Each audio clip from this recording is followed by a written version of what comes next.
Bonjour, Anne Trouby pour les Antigones. Vous avez certainement entendu parler du plan vélo. Il s'agit de 25 mesures visant à tripler la part du vélo dans les déplacements quotidiens des Français d'ici 2024.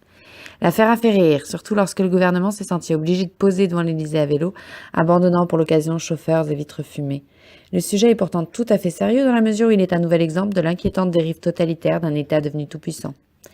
Pour faciliter la circulation à vélo, un appel à projet assurera la continuité dans le réseau des pistes cyclables. 350 millions d'euros y seront dédiés. Le projet, par contre, ne mentionne pas l'état de certaines routes françaises fissurées, jalonnées de nids de poules. Rappelons ici que le vélo ne représente que 4% des déplacements des Français et 10% des accidents de la route. Alors d'accord, pérenniser et améliorer les infrastructures routières existantes en intégrant une place de choix aux pistes cyclables, pourquoi pas? Mais un tel projet nécessiterait une réflexion un peu plus approfondie sur la question des transports. L'exemple parisien laisse à ce titre songeur avec une augmentation de plus de 22% d'accidents depuis 2010. Passés spécialistes dans l'art de la bonne excuse, nos gouvernants justifient leurs mesures par leur haute conscience écologique. Plus les ficelles sont grosses, plus ça passe. On limite les libertés publiques pour limiter le terrorisme, on fait travailler les femmes dans la précarité le dimanche pour favoriser l'égalité, et on fait pédaler les travailleurs pour sauver la planète, rien que ça.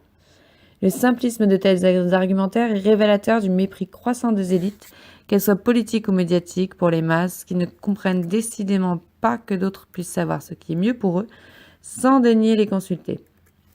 Le plan vélo 2018, c'est le totalitarisme à grands coups de bisous.